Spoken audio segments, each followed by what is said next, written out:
Well, good morning and happy Thursday. Yes, it's Thursday. We made it. We are so close to what? Friday. Yeah, we are so close to Friday.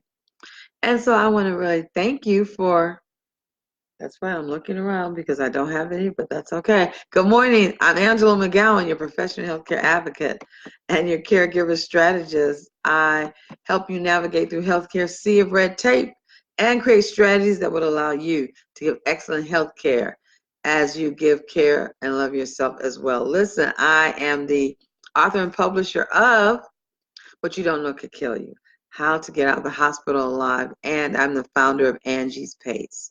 Patient advocates committed to excellence. So thank you for joining me. Good morning.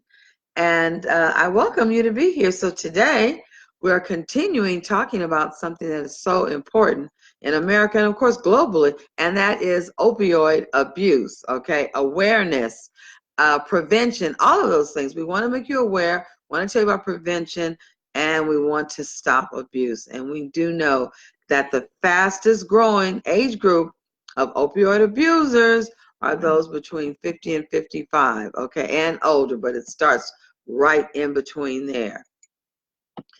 And so it is so important because of it being epidemic proportions that each one of us, okay, a committee of ones, I always said, do what we can do to eradicate being a force, a source, or anything of any type of abuse that would go on because of medications that we have and that we may be using for our needs, or especially caregivers, if you are having medications and dispensing those medications to the person that you love and care for, even the one that you may be employed by, you definitely need to have a medicine lockbox.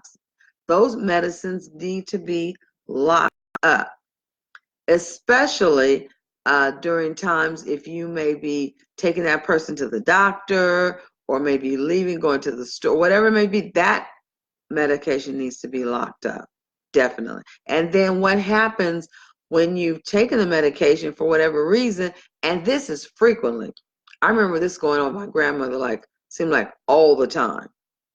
She would get a medication and then have a reaction, but they would give you like 40, 50 pills. You only took 2 or 3. Reaction, you put those down, and then you get the next pill. And I think that is definitely something that may be occurring with millions of people.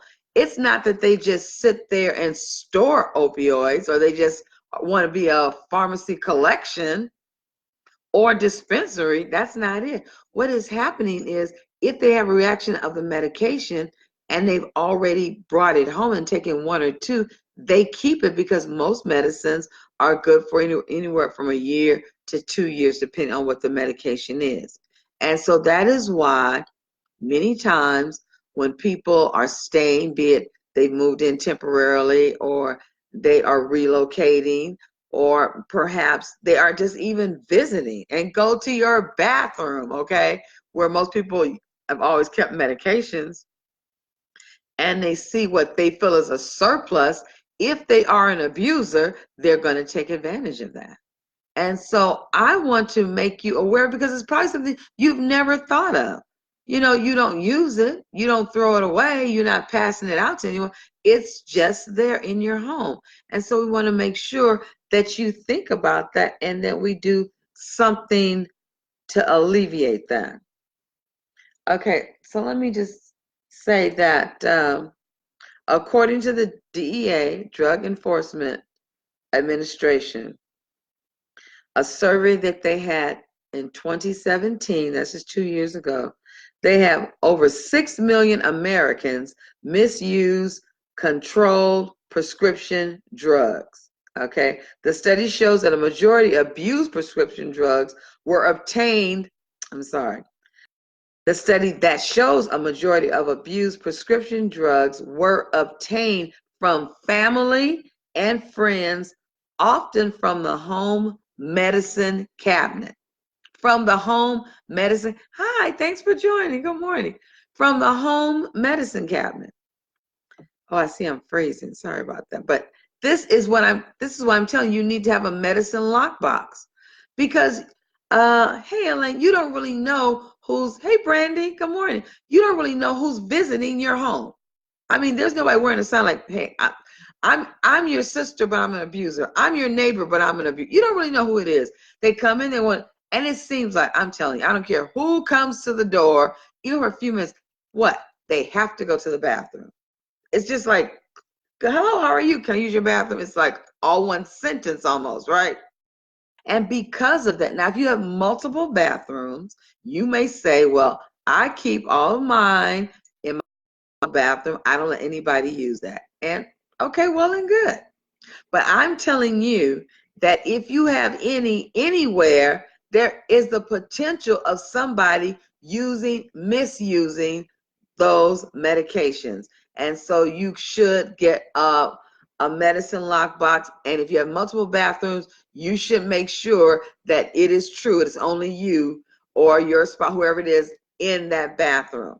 Okay. And those prescription drugs are always kept up high, because if you have children, and let's face it, sweet tarts or whatever they're eating looks like some of these pills that they have passed out here with all these different colors.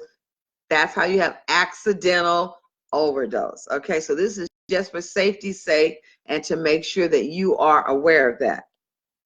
So I also wanted to let you know that twice a year, we already, one was in April, but one is coming up, and that is October 22nd, 26th.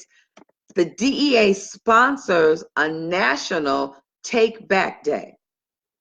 Okay, so what is Take Back Day? National Take Back Day is when you can, nationwide, there are pharmacies, hospitals, police stations, and also there are setups in different parking lots where the DEA officers are there for you to bring all of your unused medications. Now, I know some people might say, well, these have expired.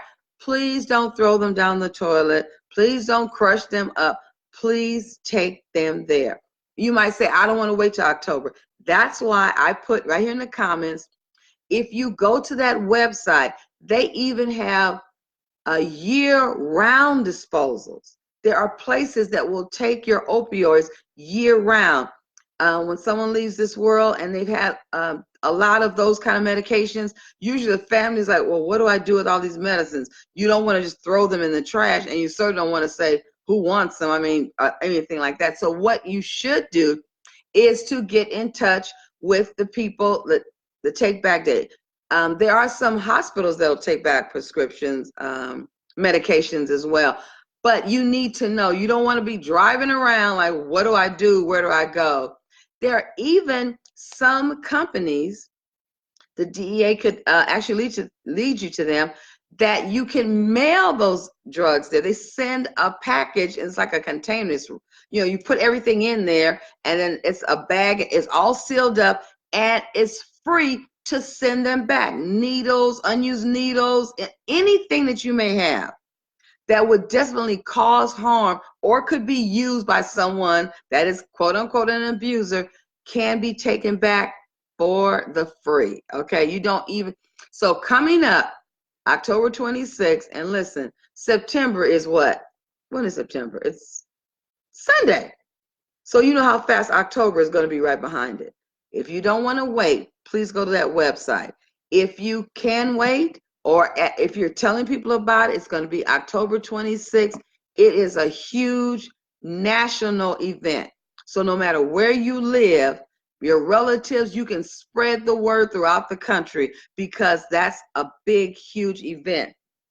Because so many overdoses and abusers are coming through that way. Okay, there, like I said, there's approved pharmacies. There may be a pharmacy where you get your medication. You could ask them, are they one of those pharmacies? So the main thing that I want to make sure that we know of is, of course, on Friday is Opioid Awareness, Prevention, Abuse Day. Okay, here we celebrate it here in America.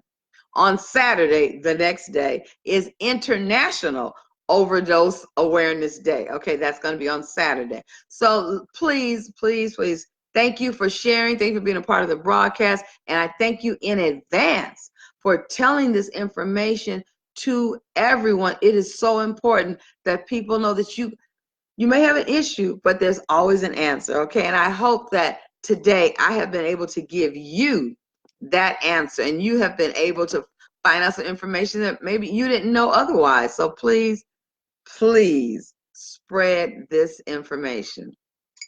Thanks for joining me on this wonderful Thursday.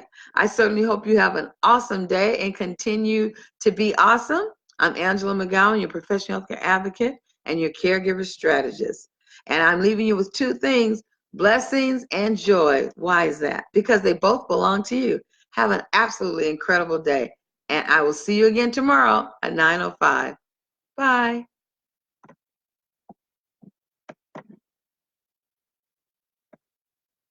Oh, so it doesn't want to sign off. We're going to see how this is going to go. Oh, I think it looks like it's going to sign off. Well, let's see. Oh, there I am.